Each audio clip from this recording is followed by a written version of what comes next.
Bonjour à tous, bienvenue sur le webinaire du cabinet CBA, cabinet d'avocats fiscalistes. Je me présente, Georges David Benayoun, avocat fiscaliste au barreau de Paris. Et au sein de notre cabinet, nous avons une activité aussi bien de conseil que de contentieux. Et aujourd'hui, j'ai souhaité vous expliquer et vous parler des étapes du contrôle fiscal. On a vu la dernière fois qu'on expliquait un peu les astuces du contrôle fiscal. Là, on rentre vraiment dans le déroulement du contrôle. Le contrôle, il commence par la réception d'un avis de vérification. Alors, ce qui est extrêmement important lors de l'avis de réception, dans la réception de l'avis de vérification, c'est de savoir déjà quel est le centre des impôts ou l'organe qui va venir vous vérifier. Est-ce qu'on va dépendre du DIRCOFI ou du centre des impôts régional dont vous dépendez, et la période vérifiée. Soit vous allez être vérifié en pratique sur une période de 2 ans en matière d'impôts sociétés, de TVA, et donc on va viser la totalité des impôts, soit vous allez voir qu'on va viser la totalité des impôts, puis on va vous dire la TVA jusqu'il y a 2 mois ou 3 mois.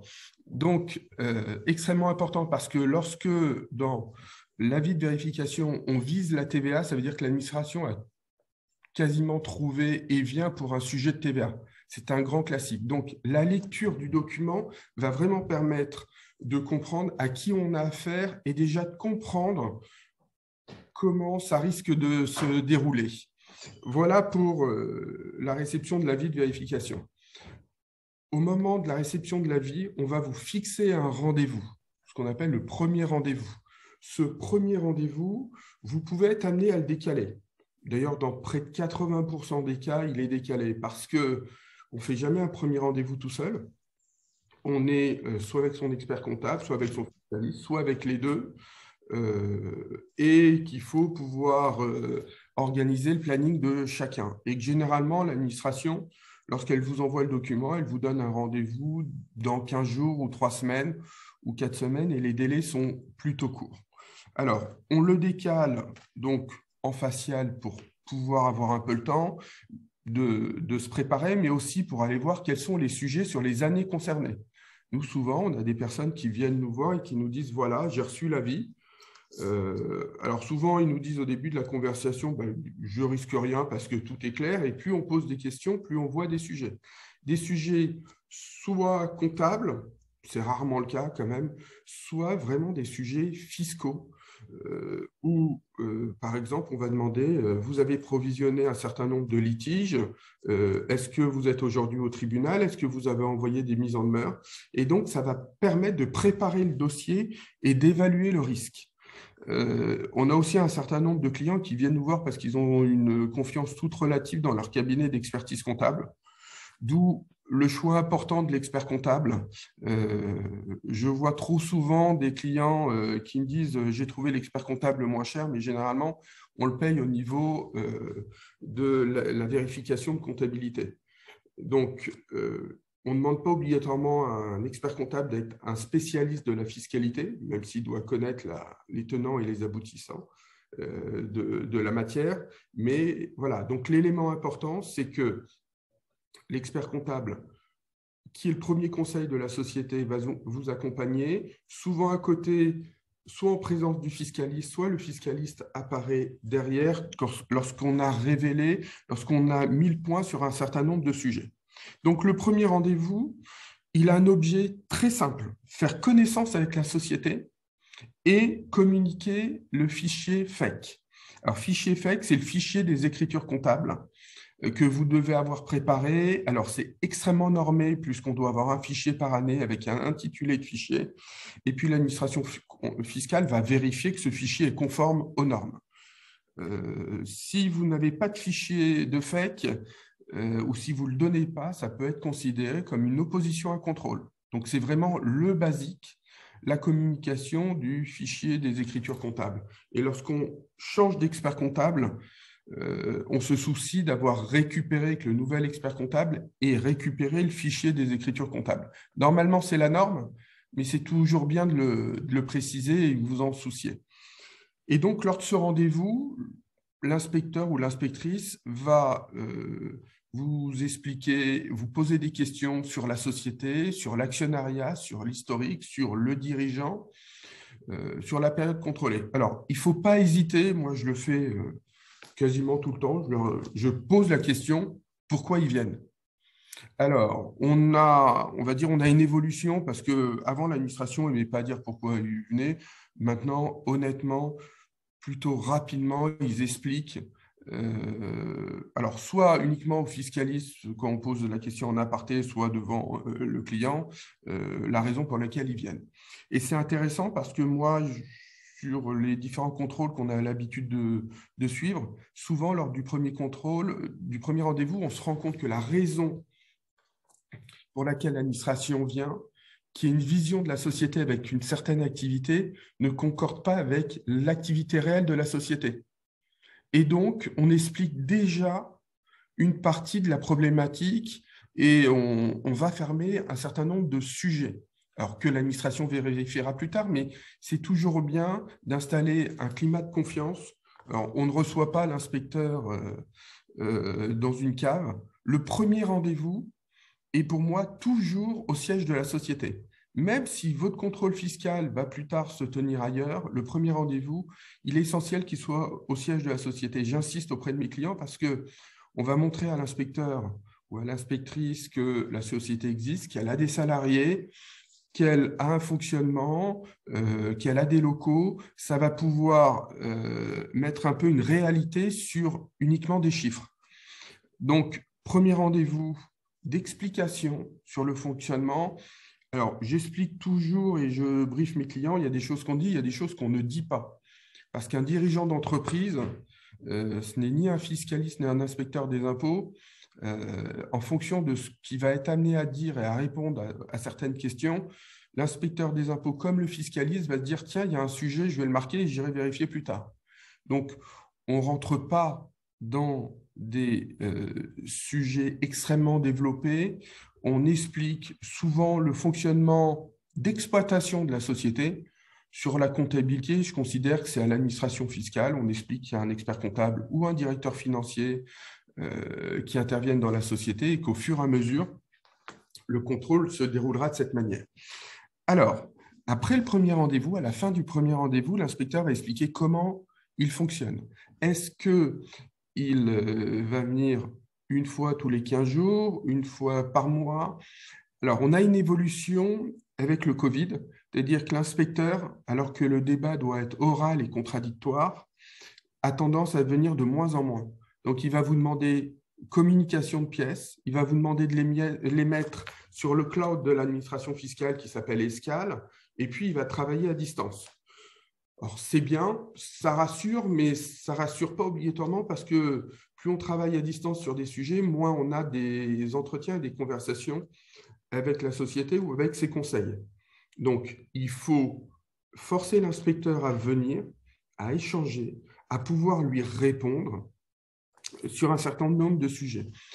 Lorsque nous, on conseille nos sociétés et qu'il se trouve que l'administration fiscale va poser un certain nombre de questions, nous, on regarde vraiment les traces, on demande un échange de mails avec l'inspecteur, on lui répond par mail. C'est important de cerner tous les sujets. Souvent, l'inspecteur doit, et nous on le demande, à la fin du rendez-vous, alors à la fin, ça peut être le soir même ou le lendemain ou le surlendemain, vous envoyez un certain nombre de questions, de sujets. Ça va permettre d'y répondre au fur et à mesure, de fermer des dossiers ou de savoir que ces sujets sont encore existants et qui vont donner lieu à un redressement éventuel. Alors après, il y a des sujets où tactiquement, on peut intérêt à ne pas les fermer et à continuer devant l'administration fiscale, à les tenir. Ça, c'est une question de tactique. Là, aujourd'hui, je ne suis pas dans la tactique, je suis vraiment dans l'information et la protection que vous allez avoir. Ce que vous ne devez pas avoir au cours d'un contrôle, c'est découvrir dans un document, dans la proposition de rectification, des redressements dont on ne vous a jamais parlé. D'où l'intérêt d'utiliser les échanges papier, donc le mail, pour cerner les sujets et évoluer sur les sujets. Il demande aussi des copies de pièces. Alors, il faut savoir que les copies de pièces qui avant n'étaient pas un élément essentiel, c'est obligatoire de les communiquer. Et si vous ne les communiquez pas, vous risquez des amendes. Donc, les pièces qui ont disparu pour telle et telle raison, alors ça peut intervenir sur des immobilisations un peu anciennes où l'administration demande une facture, que toutes les pièces aient disparu, c'est plutôt suspect aux yeux de l'administration fiscale et à juste titre. Je mets souvent en garde mes clients sur le sujet. Donc, le déroulé du contrôle. L'inspecteur va venir. Alors, il va venir où? Je suis plutôt opposé par principe à ce que le contrôle se passe à la société.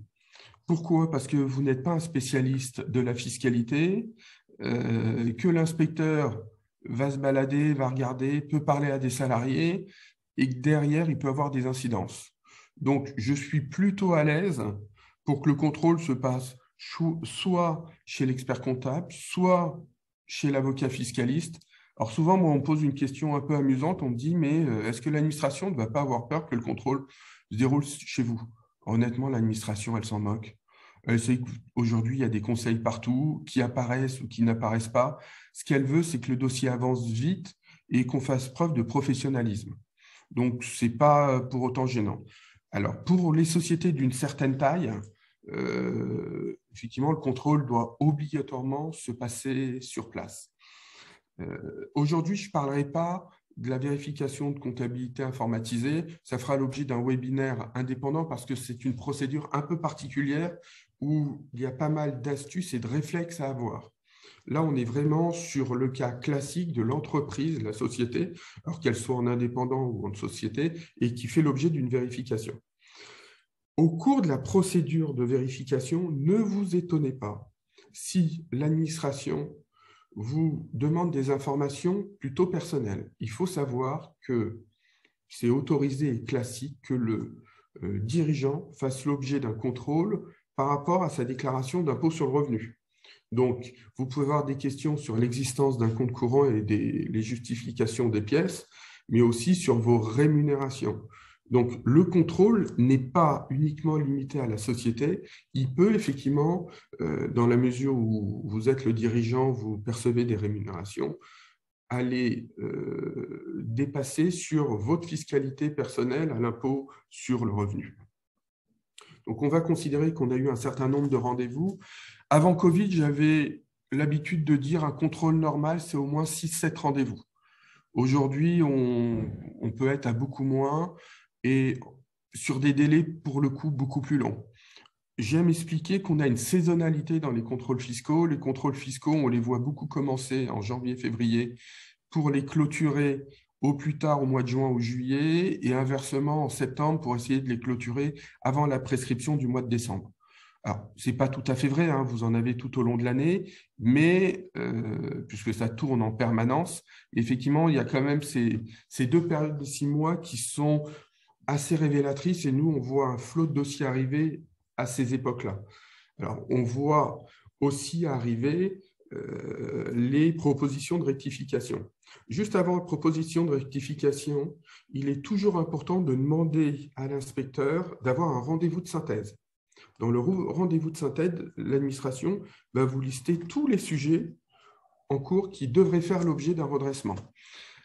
Alors, si vous sentez que vous avez des éléments intéressants et qui permettent d'éviter le redressement, vous pouvez demander à l'administration et dire « mais attendez, on s'est mal compris, on a des pièces, vous les fournit sous 48 heures, 72 heures, on est plutôt sur des délais rapides. » Et puis, au vu du rendez-vous de synthèse, vous allez recevoir soit un courrier vous indiquant que vous avez une absence de redressement, alors nous, on en a toujours, on va dire, 2-3 par an, et puis, plus souvent, malheureusement, une proposition de rectification.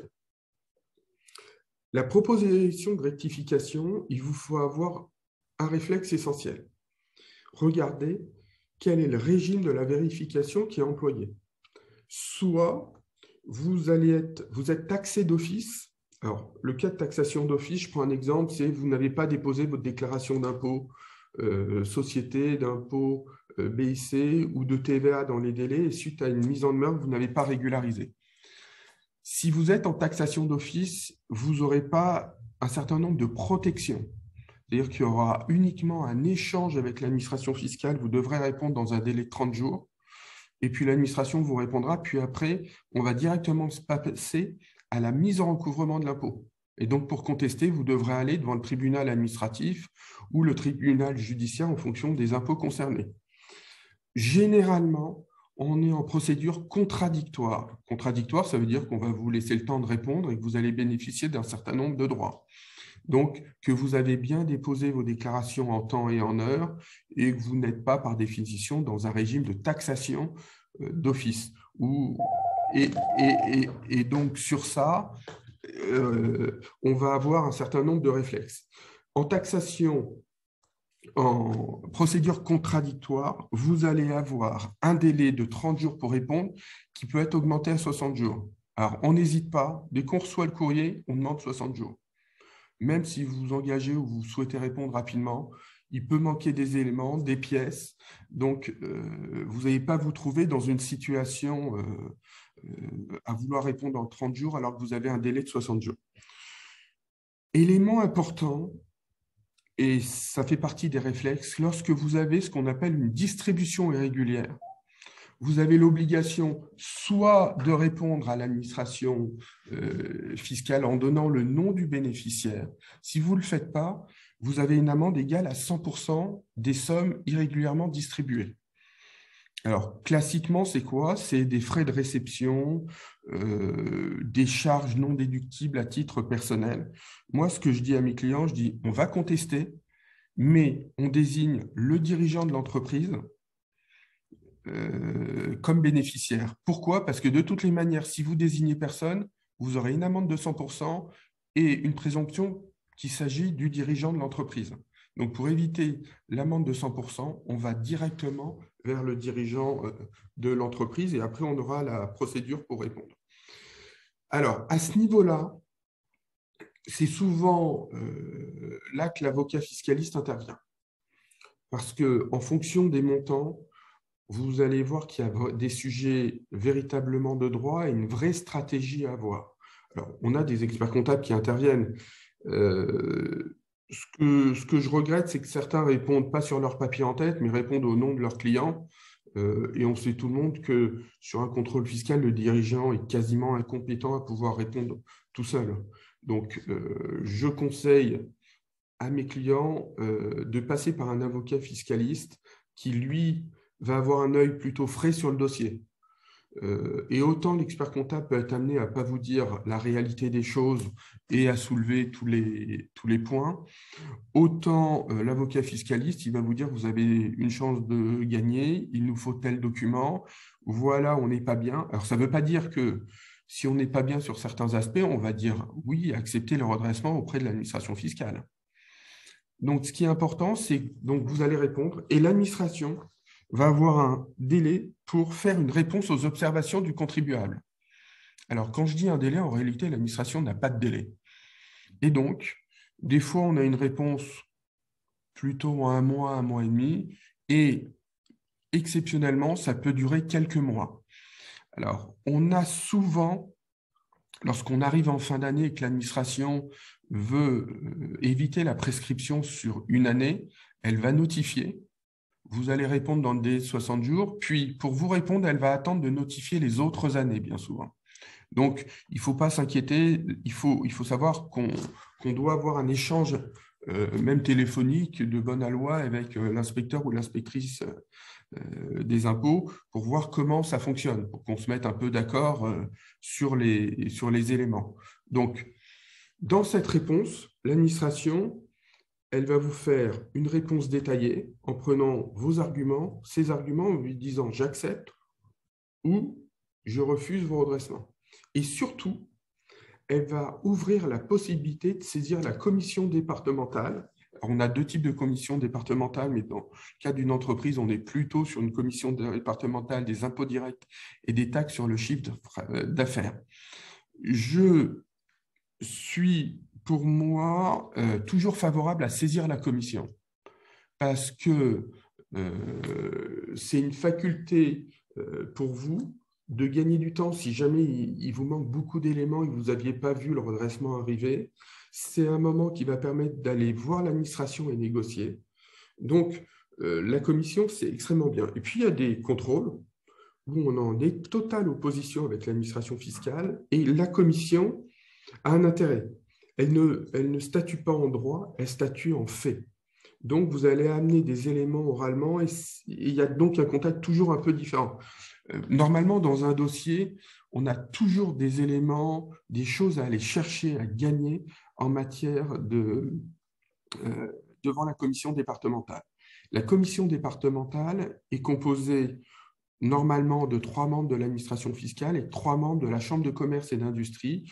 On peut demander à ce qu'on ait des représentants du métier ou de l'activité de la société. Ça peut être utile. Moi, je sais que j'ai une commission départementale bientôt dans le monde de l'édition et je considère qu'au regard des redressements, on a besoin qu'un des membres vienne de ce monde-là pour expliquer un peu la situation de toutes ces entreprises. Et puis, à côté de ça, en face de vous, vous allez avoir un président de commission qui est généralement un magistrat du tribunal administratif, accompagné d'un expert comptable qui est là pour donner un avis et un greffier. Vous allez recevoir généralement un mois et demi avant que la commission se réunisse, une convocation avec un rapport. Et vous devez y répondre généralement dans un délai de 3 semaines avant que la commission se réunisse. Il n'y a pas de délai fixe, hein. C'est très bien de tenir les délais. Ça ne sert à rien d'envoyer des tonnes de documents la veille, parce que les membres n'auront pas regardé, donc vous allez plutôt passer un mauvais quart d'heure, voire plus, et ça ne fera pas avancer votre dossier. Donc, il faut être extrêmement rigoureux sur la gestion de ce dossier, savoir ce qu'on va demander. Je sais que moi, j'ai des parties dans des redressements, il y a des parties que j'explique à la commission, je ne souhaite pas en parler devant eux. Puis, il y a des sujets que je développe parce que je considère que c'est plus adapté. Donc, attention, comme la commission est compétente en fait et pas en droit, il faut toujours, lorsqu'on fait une réponse à la proposition de rectification, invoquer des éléments de fait. Il faut savoir que si l'administration vous refuse la saisine de la commission en vous expliquant qu'il n'y a que des éléments de droit et pas d'éléments de fait, et que derrière vous obtenez gain de cause, ce sera nullité toute la procédure. Donc, on saisit la commission. À côté de ça, avant ou après la commission, vous avez la possibilité de saisir le supérieur hiérarchique et l'interlocuteur départemental. Alors, le supérieur hiérarchique, moi, j'aime bien les rencontrer parce que c'est souvent quelqu'un, c'est même tout le temps quelqu'un qui a validé ce qu'a fait son inspecteur, mais que vous ne connaissez pas. Donc, pour avoir une mise au point, pour essayer de confronter les arguments, oralement, c'est toujours très bien.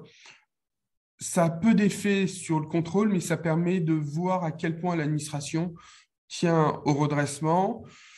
Souvent, c'est l'inspecteur, le supérieur hiérarchique lui-même qui dit « mais on peut aller sur une transaction et essayer de trouver une solution ». Donc, ça peut être… moi, j'utilise et je demande à rencontrer ces personnes-là. Alors, pendant un certain temps, on faisait des réunions par Teams. Moi, maintenant, je demande à les voir en présentiel parce que ce n'est pas du tout le même effet. Eux, ils ont l'obligation de vous voir, donc par Teams, ça peut leur rendre service et aller plus vite, mais ils ne vont pas se sentir concernés par votre dossier. Et puis, on a l'interlocuteur départemental. L'interlocuteur départemental, lui, il ne connaît pas le dossier. Il va avoir un rapport en interne qui arrive et puis il va faire des choix. D'abord, il va regarder la jurisprudence qui existe. Est-ce que l'administration court un risque ou pas? Quels sont les enjeux? Est-ce qu'il veut terminer le dossier tout de suite? Donc, on a vraiment un véritable enjeu à voir l'administration fiscale. Alors, après, selon qu'on ait qu'un motif de redressement, on va dire c'est blanc ou c'est noir, ou plusieurs motifs, il y a une présence et une tactique à avoir vis-à-vis de ces gens-là. Mais, je vous dis, le principe, c'est de vouloir les rencontrer. Et donc, une fois qu'on a saisi la commission départementale, qu'on a vu l'inspecteur, le supérieur hiérarchique, qu'on a vu l'interlocuteur départemental, ben on va arriver à la mise en recouvrement. Et la mise en recouvrement, on va vous demander de payer. Alors, précision importante, entre le moment où vous avez reçu l'avis de vérification, pardon, la proposition de rectification, et le moment où il y a l'avis de mise en recouvrement, et notamment lorsque vous saisissez la commission départementale, il faut savoir qu'à Paris, entre le moment où vous saisissez, vous avez une réponse de la commission départementale, il peut souvent se passer au moins un an.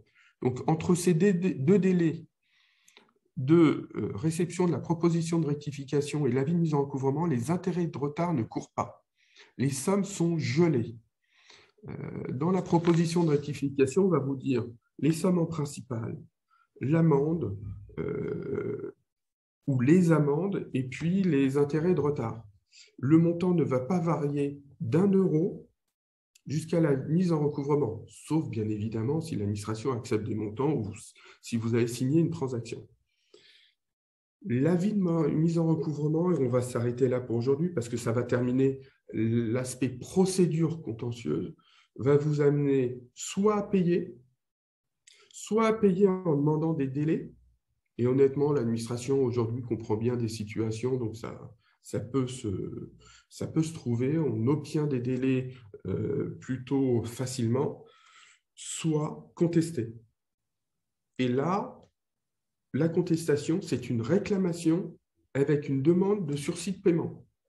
Soit on demande un sursis de paiement pour ne pas payer, soit vous avez un client qui considère qu'il est à même de payer pour éviter des intérêts de retard tout le long d'une procédure.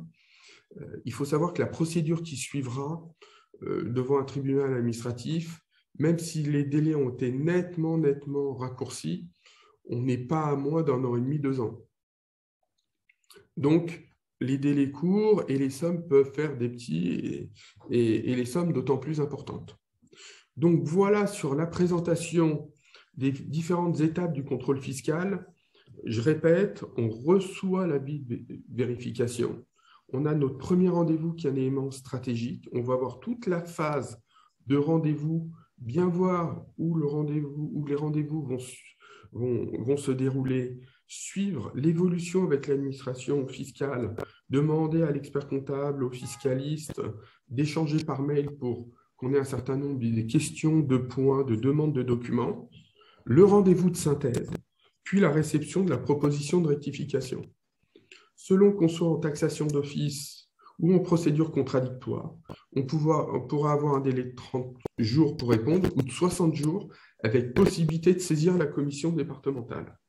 Et puis, au bout du bout, toujours aller exercer les voies de recours, celles qui sont ouvertes au regard de la rencontre avec le supérieur hiérarchique ou celles avec l'interlocuteur départemental. Il faut savoir que sur l'avis de vérification, vous avez les coordonnées des 2 personnes. Si à un moment ou à un autre, le déroulement du contrôle pose problème, se passe mal, il ne faut pas hésiter à saisir ces personnes. Et alors nous, c'est plutôt rare, mais on a toujours 1 ou 2 dossiers par an où on a une difficulté. Et moi, j'explique souvent à l'administration que je ne suis pas d'accord et donc que je demande d'avoir l'interlocuteur départemental.